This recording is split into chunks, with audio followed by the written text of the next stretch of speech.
ఈరోజు మనం చెప్పుకునే అంశం ఏమిటంటే, మనం జీవితాంతం గుర్తుపెట్టుకునేవి ఏమిటి?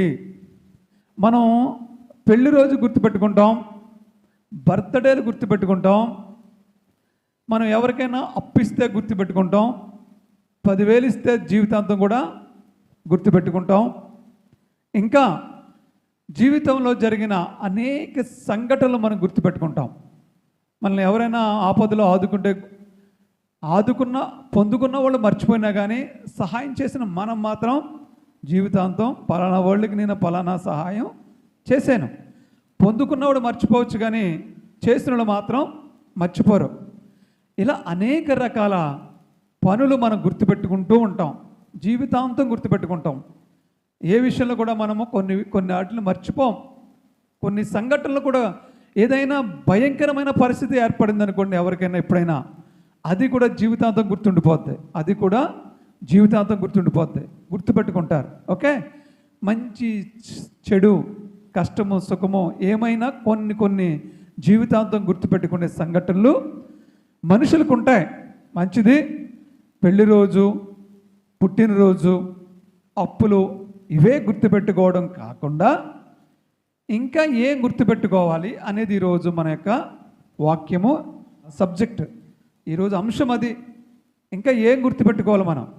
పెళ్లి రోజు, పుట్టినరోజులు ఇలాంటివే కాకుండా ఏం గుర్తుపెట్టుకోవాలి అనేదే మన యొక్క సబ్జెక్ట్.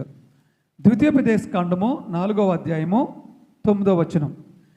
అయితే నీవు జాగ్రత్త పడము, నీవు కన్నులారా చూచిన వాటిని, మీది గుర్తుపెట్టుకోండి, కన్నులారా చూసిన వాటిని మరొక ఉండినట్లు అవి నీ జీవితకాలమంతయు నీ హృదయములో నుండి తొలగిపోకుండానట్లు నీ మనస్సును బహు జాగ్రత్తగా కాపాడుకొనము. నీ కుమారులకును వాటిని నేర్పి, దేవునికి స్తోత్రం కలుగునుగాక.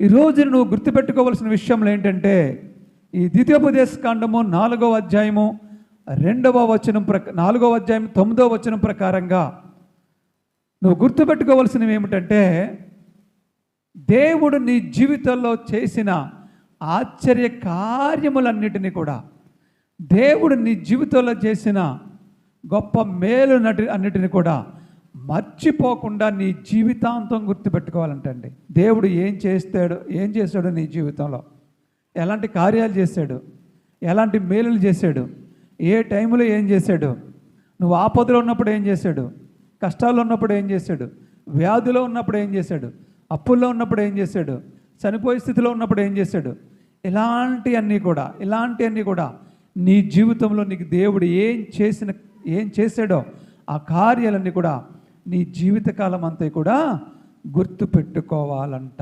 దేవునికి స్తోత్రం కలుగునుగాక. హల్లెలూయా, హల్లెలూయా. రెండవదిగా ఇంకా ఏం గుర్తుపెట్టుకోవాలంటే, ఇంకా మీరు ఏం గుర్తుపెట్టుకోవాలో ద్వితీయోపదేశకాండంలో 6వ అధ్యాయం 2వ వచనం రాయబడి ఉంది. నేను చదువుతాను. నీ దేవుడైన యెహోవాకు భయపడి నేను నీకు ఆజ్ఞాపించు ఆయన కట్టడలన్నీయు, ఆయన ఆజ్ఞలన్నీయు నీ జీవిత దినములన్నిటను గైకొనుచు.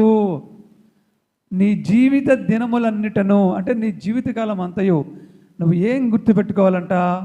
ఆయన ఆజ్ఞలను, ఆయన కట్టడలను.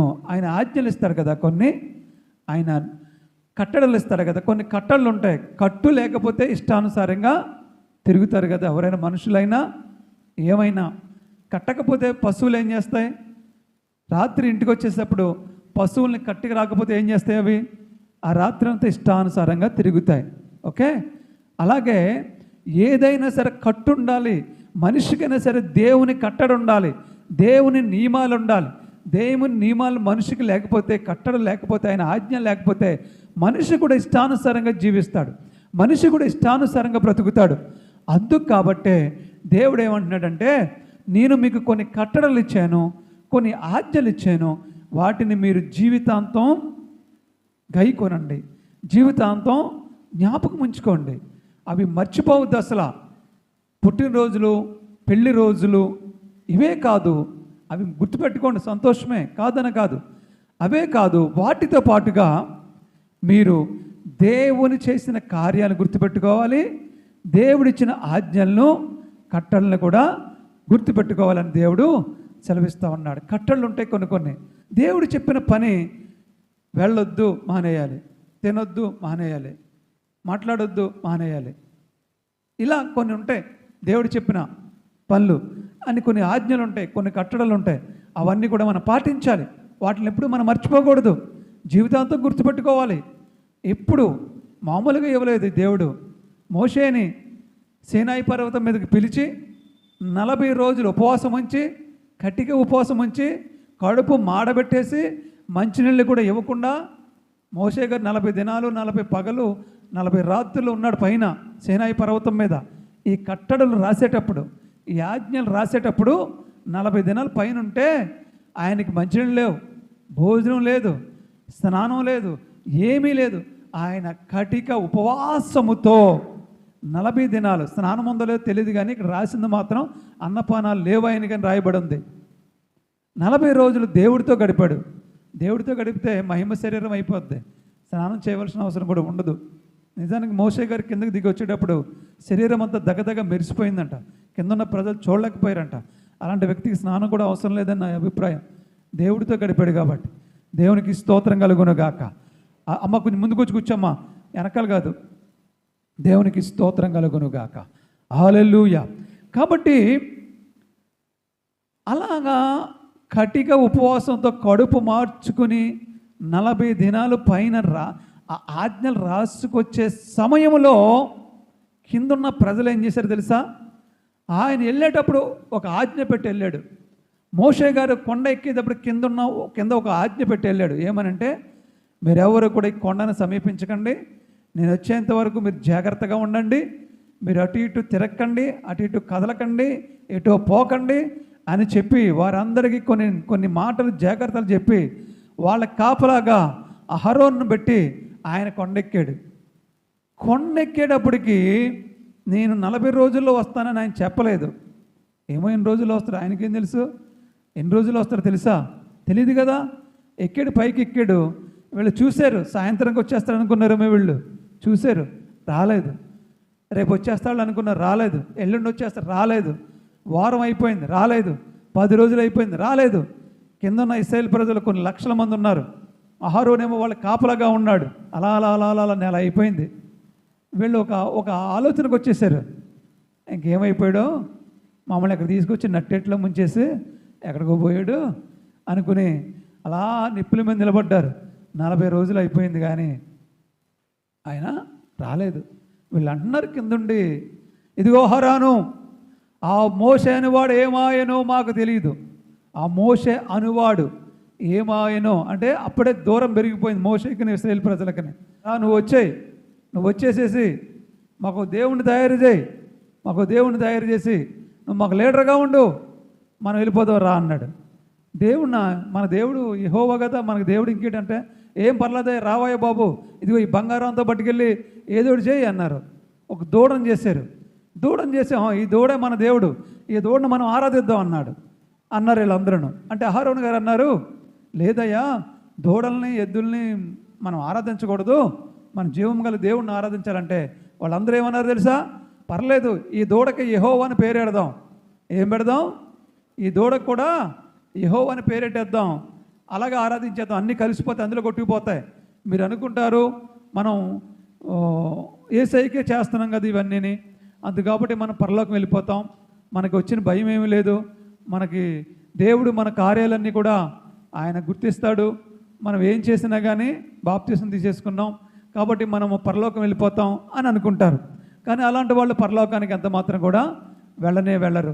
దేవుడు ఆజ్ఞలు గుర్తుపెట్టకుండా, దేవుడు ఆజ్ఞలు పాటించకుండా మీరు చేసిన పనుల వల్ల మీరు పరలోకానికి ఎంత మాత్రం కూడా వెళ్ళరు, నరకానికే వెళతారు. అందులో ఏమాత్రం కూడా డౌట్ లేదు. దేవునికి మహిమ కలుగును గాక. హల్లెలూయా. తర్వాత ఇంకేం చేయాలో నేను చెప్తాను మీకు. ఇప్పటికి 2 చెప్పానండి. ఏమేం చెప్పాను ఒకసారి గుర్తుంటే చెప్పండి. ఆయన ఆశ్చర్య కార్యాలు జీవితాంతం గుర్తుపెట్టుకోవాలి. ఆయన చేసిన మేళ్ళు, ఆయన చేసిన ఆశ్చర్య కార్యాలు నువ్వు జీవితాంతం గుర్తుపెట్టుకోవాలి. రెండవది ఏంటి? ఆయన ఆజ్ఞలు, ఆయన కట్టడలు జీవితాంతం గుర్తుపెట్టుకోవాలి. ఆయన ఇది చెయ్యొద్దు అంటే నువ్వు మానేయాలి. కొంచెం పర్వాలేదులే, కొంచెం చేస్తాను, కొంచెం ఆపేస్తానంటే ఉపయోగం లేదు. ఆయన చేయొద్దన్నాడు, మానేయి. ఆయన తినొద్దన్నాడు, మానేయి. ఆయన వెళ్ళొద్దన్నాడు, మానేయి. అదే అలా చేసిన వాళ్ళే పరలోకం వెళ్తారు. అటు ఇటు కొంచెం పర్వాలేదు అని చేసిన వాళ్ళు మాత్రం పరలోకానికి వెళ్ళరు. అందులో డౌట్ ఏమాత్రం కూడా లేదు. నేను చెప్తున్న మాట కాదు, యేసు ప్రభుల వారే చెప్తున్న మాట. దేవునికి స్తోత్రం కల. మళ్ళీ నేనేదో చెప్తున్నానని పాస్టర్ గారు ఇలా అంటున్నాడు, పాస్టర్ గారు ఇలా అన్నాడు, నాకుబడి మీరు ఉండకండి దయచేసి. దేవునికి స్తోత్రం కలుగునుగాక. నేను చెప్పేది బైబిల్లో ఉన్న చూసే చెప్తాను. నేను బైబిల్లో ఉన్న వాక్యాన్ని చూసే మాట్లాడతాను. దేవుడు నాలో ఉన్న మాట్లాడతాడు. కాబట్టి బైబిల్ గ్రంథం చెప్తా ఉంది, దేవుడు చెప్తా ఉన్నాడు, నీ జీవితాంతము దేవుడు చేసిన ఆశ్చర్య కార్యాలను మర్చిపోకుండా గుర్తుపెట్టుకో. నీ జీవితాంతము దేవుడిచ్చిన ఆజ్ఞలను కట్టడలను మర్చిపోకుండా గుర్తుపెట్టుకో. ఇంకేం చేయాలి మన జీవితాంతం మనం చూద్దాం. ఇంకేమి చేయాలో కీర్తన గ్రంథములో 63వ అధ్యాయము 6వ వచనం, నా జీవితకాలం అంతయు నేనిలాగునా నిన్ను స్తుతించెదను. హల్లెలూయా. మూడోది ఏంటండి? ఆయన్ని స్తుతించడము. ఎప్పటి వరకు స్తుతించాలంట? జీవితకాలం అంతయు కూడా ఆయన్ని స్తుతించాలంటండి. జీవితకాలం అంతా కూడా ఆయన్ని స్తుతించాలి. నువ్వు ఏ స్థితిలో ఉన్నా ఆయన్ని స్తుతించాలి. ఏ సమయంలోనైనా ఆయన స్తుతించాలి. ఎలాంటి పరిస్థితిలోనైనా నువ్వు ఆయన్ని స్తుతించాలి. ఆయన్ని మహిమపరచాలి, ఆయన్ని ఘనపరచాలి. స్తుతించడము నీ స్థితి మారుస్తుంది. నువ్వు స్తుతి అనేది 1 సంవత్సరం చేసి మానేయడం కాదు, 10 సంవత్సరాలు చేసి మానేయడం కాదు, 30 సంవత్సరాలు చేసి మానేసేది కాదు, 50 సంవత్సరాలు సీనియారిటీ వచ్చేసింది కదా ఇంకా స్తుతించక్కర్లేదు అని మానేసేది కాదు. నీ ఊపిరి ఉన్నంత కాలం, నీవు బ్రతికి ఉన్నంత కాలము, నీలో చనిపోయే చివరి క్షణంలో కూడా నువ్వు దేవుని స్తుతిస్తూనే ఉండాలి. స్టెఫన్ని చంపేస్తున్నారు. ఏం చేశాడు ఆయన? బాబోయ్ నన్ను కాపాడండి, బాబోయ్ నన్ను కాపాడండి, బాబోయ్ నన్ను కాపాడండి అన్నాడు ఆయన. ఏం చేశాడు ఆయన? దేవుణ్ణి స్తుతిస్తూ ఉన్నాడు. చనిపోయేటప్పుడు కూడా దేవుని స్తుతిస్తూ ఉన్నాడు. ఎందుకంటే ఆయన యొక్క విశ్వాసం అలాంటిది. అంటే చనిపోతే నేను దేవుడి పక్కనే ఉంటాను అని. కనుకనే ఆయనకి దేవుడు కనిపించాడంట చనిపోయేటప్పుడు.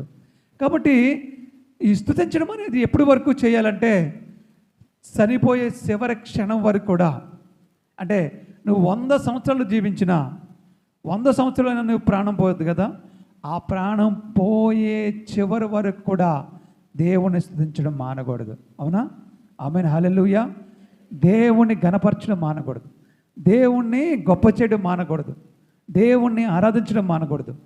స్తుతిస్తూనే ఉండాలి. అందుకే మనం ఆరాధన చేసేటప్పుడు నేను ఎక్కువ స్తుతులకు ఇంపార్టెన్స్ ఇస్తాను. ఆరాధనను పాట పాడేయడం కాకుండా మనం ముందుగా కొంతసేపు స్తుతులు చెల్లిస్తూ ఉంటాం, దేవునికి మహిమపరుస్తూ ఉంటాం. స్తుతి స్తుతి స్తుతి స్తుతి. మనం దేవుణ్ణి ఎన్ని పేర్లు ఉన్నాయండి? అద్భుతకరుడు, ఆశ్చర్యకరుడు, అమ్మా ఎన్ని పేర్లు ఉన్నాడు. సర్వశక్తి సంపన్నుడు, సర్వాధికారి, సర్వసృష్టికర్త, మహోన్నతుడు, మహాగణుడు, పూజనీయుడు, కీర్తనీయుడు, దయామయుడు, ప్రేమామయుడు, కరుణామయుడు, ఇలా ఎన్ని ఉన్నాయండి. సర్వశక్తి సంపన్నుడు, ఆయన ఆశ్చర్యకరుడు, ఎన్ని పేర్లు ఉన్నాయి ఆయనకి. నీకు ఏది గుర్తొస్తుంది? జీవాధిపతి, జీవము కలిగిన తండ్రి, కృపా సత్య సంపన్నుడు, అమ్మా సత్యస్వరూపుడు, శాంతి స్వరూపుడు, మహిమస్వరూపుడు, ఆత్మస్వరూపుడు, నీతి స్వరూపుడు. ఎన్ని పేర్లున్నాయో. జగద్రక్షకుడు, సర్వేశ్వరుడు, సకలాశీర్వాదాలకు కారణభూతుడు, సైన్యములకు అధిపతైన యెహోవా దేవుడు, యేసుక్రీస్తు ప్రభువు, ఇలా ఆది సంభూతుడు, అనంత జ్ఞాని, విశ్వమంతా వ్యాప్తి చెందిన శ్రీమంతుడకు దేవుడు. ఎన్ని ఆయన మహిమపరచడం కోసం, ఆయన గొప్ప చేయడం కోసం, ఆయన చేసిన ఆశ్చర్యకార్యాలన్నీ నువ్వు గుర్తు తెచ్చుకుని ఆయనను స్తుతిస్తూ ఉండాలి, ఆయన ఘనపరుస్తూ ఉండాలి, మహిమపరుస్తూ ఉండాలి. ఎప్పటిదాకంటే జీవితాంతం స్తుతించాలి. కొంతమంది ఏం చేస్తారంటే ఈ గుమ్మం దాటి వరకు స్తుతిస్తారు. ఆ తర్వాత ఏం చేస్తారు?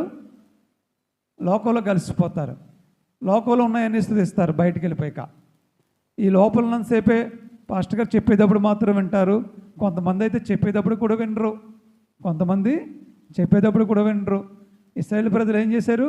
40 రోజుల వరకు రాలేదని, ఆ మోసే అయిన వాడు ఏమాయనో మాకు తెలియదు, అహరోను నువ్వు రా, ఈ బంగారం అంతా పట్టుకెళ్ళి ఏదో ఒకటి చేసే, మేము అదే దేవుడిగా భావించుకుంటామంటే ఏదో ఒకటి చేస్తే దూడ అయింది, ఈ దూడ పూజ చేస్తామంటే ఆయన వద్దురా బాబు దూడకు చేయకూడదంటే వాళ్ళు అన్న మాట ఏంటండి? ఈ దూడకి యెహోవా అని పేరు పెడదాం, ఈ దూడే మన యెహోవా అంటే మన యెహోవానే ఆరాధిద్దాం, కానీ దూడను ఆరాధిద్దాం.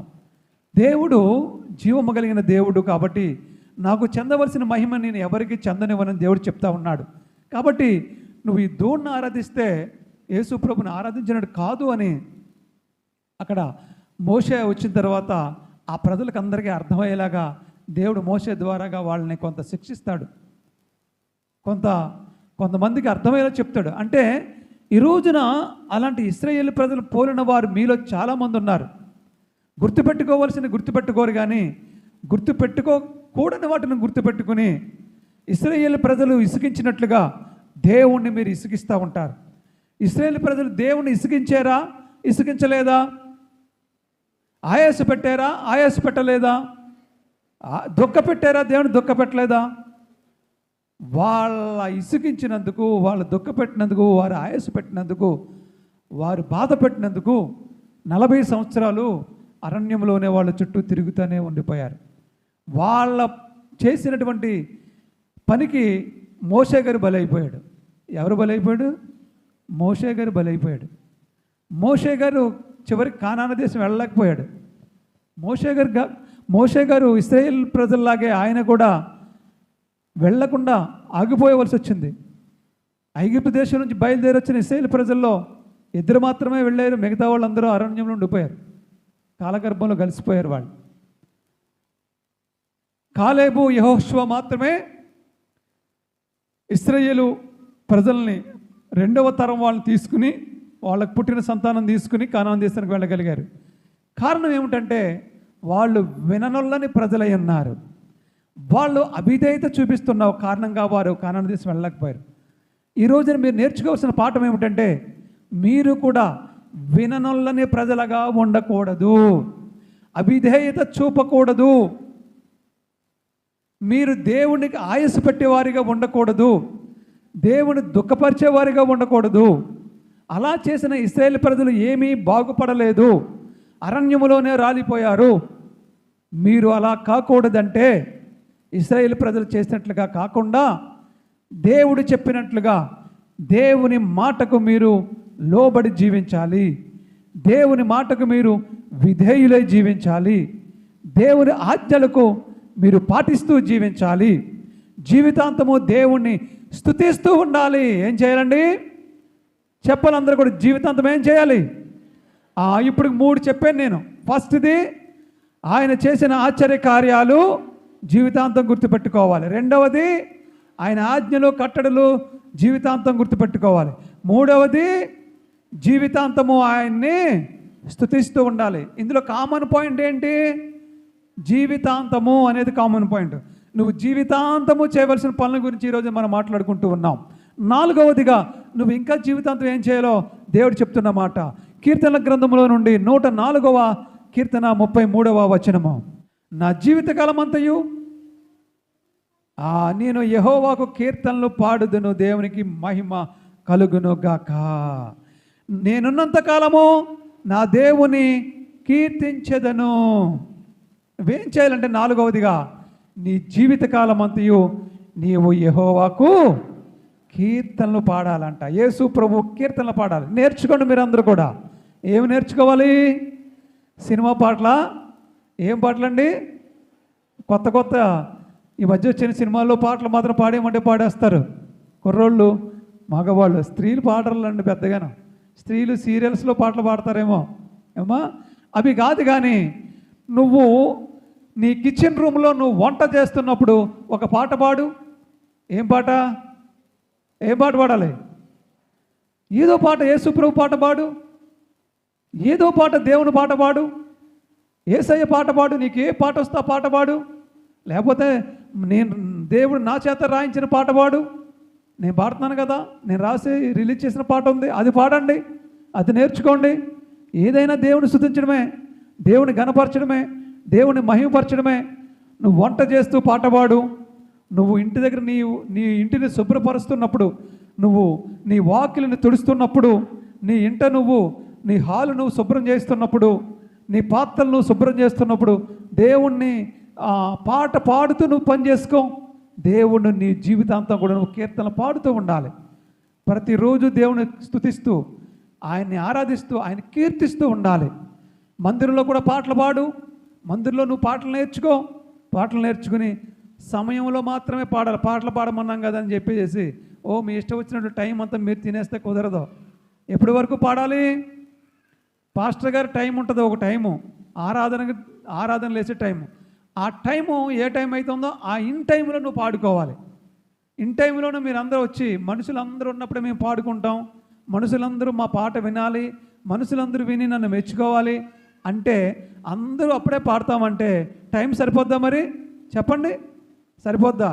ఎందుకని మిమ్మల్ని నేను 1 గంటకు వదిలేయాలి కదా. 1:30 వరకు ఉంచితే మీరేం చేస్తారు? ఇశ్రాయేలు ప్రజలు మోసే అని వాడు ఏమాయనో మాకు తెలియదు అన్నారు. అప్పటి వరకు ఎర్ర సముద్రం 2 పాయలు చేసింది మోసేనే ద్వారానే దేవుడు చేశాడు. ఇంకా గొప్ప గొప్ప కార్యాలు, మారాను మధురంగా మార్చాడు.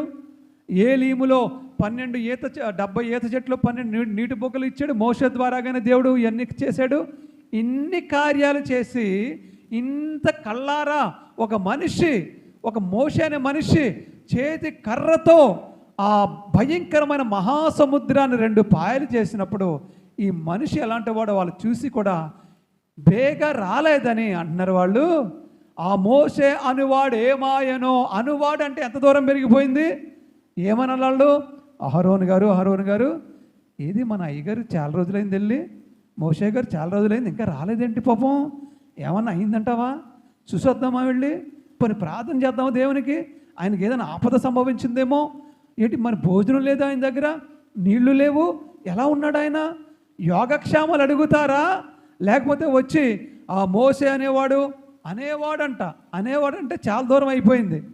ఇప్పుడు మీరున్నారా అనుకుందాం, ఏంటి ఆ ఏరబాబు అనే పాస్టర్ ఇంకా రాలేదేంటి అంటే దాని అర్థం ఏంటి? పక్కన్నవాడు ఏమనుకుంటాడు మిమ్మల్ని, మీ మాటని? ఏరబాబు అంటే వీళ్ళకి తెల్లగవ్వలు కొత్తగా వచ్చాడేమో అనుకుంటారా? అలాగన్నారు ఇశ్రాయేలు పాస్టర్లు. మీరేమనాలి? మా పాస్టర్ గారు, మా అయ్యగారు ఇంకా రాలేదేంటి అంటే కొత్తగా వచ్చిన వాళ్ళకి ఏమవుతుందంటే వాళ్ళ అయ్యగారు అంటే చాలా ప్రేమ ఉంది, చాలా గౌరవం ఉంది అనుకుంటారు. అలా అనలేదు అక్కడ ఇశ్రాయేలు ప్రజలు. ఆ మోసే అయిన వాడు ఏమాయనో మాకు తెలియదు అంటే మనం కూడా అలాంటి స్థితిలో ఇశ్రాయేలీలాగా మనం విసుక్కోకూడదు.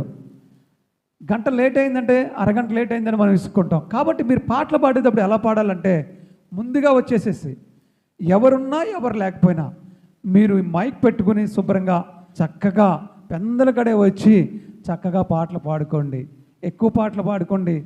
నా టైము 11 గంటలకి, నా టైము 11 గంటల లోపల మీరు 50 పాటలు పాడుకోండి, 100 పాటలు పాడుకోండి, నాకు ఏ అభ్యంతరం లేదు. నాకు 11 గంటలకల్లా మైకు నా చేతికి ఇచ్చేయండి, ఆ తర్వాత నా టైము నేను తీసుకుంటా. కాబట్టి చక్కగా పాటలు నేర్చుకోండి, చక్కగా పాటలు పాడండి. ఓకే, జీవితాంతం కూడా దేవుణ్ణి స్తుతిస్తూ ఉండాలి, ఘనపరుస్తూ ఉండాలి, మహిమపరుస్తూ ఉండాలి, దేవుణ్ణి ఆరాధిస్తూ ఉండాలి. ఇంకా ఏం చేయాలి నువ్వు జీవితాంతం? 116వ కీర్తన 2వ వచనము, ఆయన నాకు సెవియొగ్గును కావున నా జీవితకాలం అంతయు నేను ఆయనకు మొర్ర పెట్టేదను. ఏం చేయాలంటండి? నా జీవితకాలం అంతయు నేను ఆయనకు మొర్ర పెట్టెదను. దేవునికి స్తోత్రం కలుగునుగాక. దేవుడు 6 రోజులు కష్టపడి ఏం చేశాడు మన కోసం? 6 రోజులు కష్టపడి ఏం చేశాడు?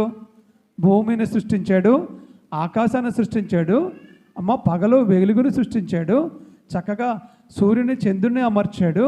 నువ్వు బ్రతకడం కోసం ప్రకృతిని అంటే పంచభూతాలని అన్నిటినీ నీ కోసం నా కోసం మనందరికీ సిద్ధపరిచేసేసి దేవుడు ఏమన్నాడు తెలుసా? వాటిల్ని మీరు అనుభవించండి, కానీ ఒక కండిషన్, మీరు నన్ను ఆరాధించండి. ఏమన్నాడు? వాటి అన్నిటినీ మీరు అనుభవించండి, నన్ను మాత్రం ఆరాధించండి. మీరు దేవుడు సృష్టించినటువంటి అన్నిటిని కూడా పూజిస్తారు, దేవుడు సృష్టించిన అన్నిటిని ఆరాధిస్తారు, కానీ దేవుని మాత్రం ఆరాధించరు. దేవుడు చెప్పింది ఏంటంటే, ఒరే మీకోసం పెట్టాను రా నేను ఆ సూర్యుడిని, ఆ చంద్రుడిని, గాలిని, వర్షాన్ని, నీటిని, నిప్పుని అన్నిటిని మీకోసం ఇచ్చాను నేను. ఒరే మీరు అట్లా అనుభవించండి రా బాబు, నన్ను మాత్రం ఆరాధించండి రా అని చెప్తున్నాడు దేవుడు. అది మీరు చెయ్యాలి, ఓకేనా? అది మీరు చెయ్యాలి. భూమి దేవుడు సృష్టించిందే, ఆకాశం దేవుడు సృష్టించిందే, గాలి దేవుడు పెట్టిందే, నీరు దేవుడు పెట్టిందే. అన్నిటిని, ఈ గాలిని మనం ఉపయోగించుకోవాలి, నీటిని మనం ఉపయోగించుకోవాలి. ఇవన్నీ మనం ఉపయోగించుకొని ఇవి ఇచ్చినందుకు, ఈ భూమిని ఇచ్చినందుకు, ఈ ఆకాశాన్ని ఇచ్చినందుకు, ఈ ప్రాణాన్ని ఇచ్చినందుకు, ఈ జీవాన్ని ఇచ్చినందుకు, ఈ ఆరోగ్యం ఇచ్చినందుకు దేవుణ్ణి ఆరాధించాలి, దేవుడికి మొర్ర పెట్టాలి, దేవుణ్ణి ఘనపరచాలి, దేవుణ్ణి మహిమపరచాలి. దేవునికి స్తోత్రం కలుగును గాక. హల్లెలూయా. కాబట్టి నీ జీవితాంతం నువ్వేం చేయాలండి? ఏం చేయాలి? అందరూ చెప్పాలి. జీవితాంతం కూడా నువ్వు దేవుణ్ణి మొర్ర పెట్టాలి. 27వ కీర్తన 4వ వచనం. 27వ కీర్తన 4వ వచనం. యెహోవా యొద్ద ఒక వరం అడిగి తిని దాన్ని వెతుకుచున్నాను. యెహోవా ప్రసన్నతను చూచుటకును, ఆయన ఆలయంలో ధ్యానించుటకును. ఇది అండర్లైన్ చేసుకుని, నా జీవితకాలం అంతయు నేను యెహోవా మందిరములో నివసింపగోరుచున్నాను. మీ జీవితంతో మీరు ఏం చేయాలంటండి? దేవుని మందిరములో నివసింపగోరుచున్నాను. మీరు దేవుని మందిరంలో నివసించాలనే ఆశ కలిగి ఉండండి. జీవితాంతం కూడా నీ దేవుని మందిరంలో నువ్వు నివసించాలి. ఒక్క వారం వస్తే ఇంకొక వారం ఏదో పని వేసుకుంటారు. 2 వారాలు 3 వారాలు లైన్గా వచ్చేస్తే 3 వారాల వరుసకి వెళ్ళాను కదా, 4వ వారం సెలవు తీసేసుకుంటారు. ఈవేళ బల్లారాధన మూలం ఇంతమంది వచ్చారు, మళ్ళీ వారంలో ఇందులో సగం మంది గ్యారంటీ ఒక 20 మంది తగ్గిపోతారు. మళ్ళీ ఆదివారం ఒక 20 మంది తగ్గిపోతారు. అవునా? అంటే మీరు జీవితాంతం వస్తున్నారా లేదా? అంటే జీవితాంతం అంటే ఇప్పుడు సంవత్సరానికి ఎన్ని వారాలు? 52 వారాలు. 52 వారాలు వస్తే కనీసం 52 వారాలను వస్తే మీరు కనీసం సంవత్సరం పొడిగిన దేవుడి సన్నిధిలో ఉన్నట్లు లెక్క. శుక్రవారాలు కూడా 52 శుక్రవారాలు వస్తాయి కదా. శుక్రవారాలు ఎంతమంది వస్తున్నారు ఇక్కడ? రండి. పని ఏదైనా డ్యూటీలకు వెళ్ళిపోయేవాళ్ళు, పనులకు వెళ్ళిపోయేవాళ్ళు మానేసిన మిగతా వాళ్ళు ఉంటారు కదా, వచ్చి దేవుడిని ఆరాధించండి. నీ జీవితాంతం దేవుడి సన్నిధిలో ఉంటే దేవుడు నిన్ను ఆశీర్వదిస్తాడు, కుమ్మరిస్తాడు ఆయన దీవెనలు, దిమ్మరిస్తాడు ఆయన దీవెనలు, ఆశీర్వదిస్తాడు ఆయన దీవెనలు, నింపేస్తాడు, తడిపేస్తాడు ఆయన దీవెనలతో, మనల్ని ఆశీర్వాదాలతో. రావాలి ఆయన సన్నిధిలో, జీవితాంతం జీవించాలి, బ్రతకాలి, దేవుణ్ణి మహిమపరచాలి. దేవుడికి మాత్రమే ఆయనకే మొర్రపెట్టాలి. ఆయన సన్నిధిలో జీవితాంతం జీవించాలి. ఆయన మందిరంలో. దేవునికి స్తోత్రం కలుగును గాక. హల్లెలూయా. నువ్వు ఆలోచన చేసుకో. సంవత్సరానికి 52 వారాల్లో నువ్వు ఎన్ని వారాలు వస్తున్నావో నువ్వే ఆలోచన చేసుకో. 100% నువ్వు వస్తున్నావా? 90% వస్తున్నావా? 100కి 100% వస్తున్నావా లేదా? అంటే 52కి 52 వారాలు వస్తున్నావా? లేదా 100కి 70% వస్తున్నావా? అంటే 47 వారాలే వస్తున్నావా? లేకపోతే 40 వారాలే వస్తున్నావా? 25 వారాలే వస్తున్నావా? అంటే నీకు 100కి నువ్వు ఎంత శాతం వస్తున్నావు? నీ పట్టిక పాయింట్స్, ఛార్జింగ్ బ్యాటరీ ఉండదు. బ్యాటరీ 100% ఫుల్ అయింది అనుకోండి, బ్యాటరీ 100% ఫుల్ అవుద్ది. 50% ఫుల్ అవుద్ది. 25%, 50%, 60%, 70, 80, 90, 100% అలా ఫుల్ అవుతుందనుకో. 100% ఫుల్ అవుతే బ్యాటరీ ఏం చేస్తుంది? ఎక్కువ కాలం వస్తుంది. అలా నువ్వు ఎంత ఫుల్ అవుతున్నావు, సంవత్సరంలో ఎంత ఫిల్ అవుతున్నావు, ఎంత లాస్ అవుతున్నావు? 100% నీ బ్యాటరీ రీఛార్జ్ ఫుల్ అవుతుందా? 50% అవుతుందా? 25% అవుతుందా? మీరు గుర్తుపెట్టుకుని. కాబట్టి ఇక మీదట 100 మార్కులు మీరు తెచ్చుకోవాలి. 100కి 100% మందిరంలో మీరు ఉండాలి. అట్టి కృప దేవుడు మనందరికీ ఇచ్చును గాక. ఆమేన్. జీవితాంతం గుర్తుపెట్టుకోవాల్సింది మొదటిది ఏంటి? ఆయన చేసిన ఆశ్చర్య కార్యాలని గుర్తుపెట్టుకోవాలి. రెండోది ఏంటి జీవితాంతం గుర్తుపెట్టుకోవాల్సింది? ఆయన ఆజ్ఞలు అన్నమాట జీవితాంతం గుర్తుపెట్టుకోవాల్సినవి. ఆయన ఎప్పుడు నిరంతరమైన ఆరాధించాలి, ఆయన గణపరచాలని స్తుతించాలి. మూడవది ఏంటి? ఆయన్ని జీవితాంతం స్తుతించాలి. మూడవది అమ్మా జీవితాంతం స్తుతించాలి. నువ్వు పడుకున్నా, లేచినా, తింటున్నా, పాడుతున్నా, పని చేసుకుంటున్నా దేవుని స్తుతించాలి. నాలుగవది ఏంటి? ఆయన్ని పాటలు పాడుతూ కీర్తించాలి. ఆయన పాటలు పాడుతూ కీర్తించాలి. అంటే నువ్వు ఎప్పుడు కూడా పాటలు రాని వాళ్ళు కూడా పాటలు నేర్చుకోండి. అమ్మా నాకు రావు పాటలు అంటే కుదరదు, నేర్చుకోండి. మీరు జీవితాంతం కూడా కీర్తనలు పాడుతూ దేవుని స్తుతించాలి. తర్వాత ఇంకేంటి? ఐదోది ఏంటి? ఆయనకి మొర్ర పెట్టాలి. నిరంతరం ఆయన మొర్ర పెట్టాలి. నిరంతరం ఆయన మొర్ర పెట్టాలి. జీవితాంతం ఆయన మొర్ర పెట్టాలి. ఓకే. ఆరోది ఏంటి? ఆయన మందిరంలో జీవితాంతము నివసించాలి. అంటే 100% మీరు మందిరానికి 52 వారాలు కూడా రావాలి. దేవుడి మాటలు దీవించి ఆశీర్వదించును గాక.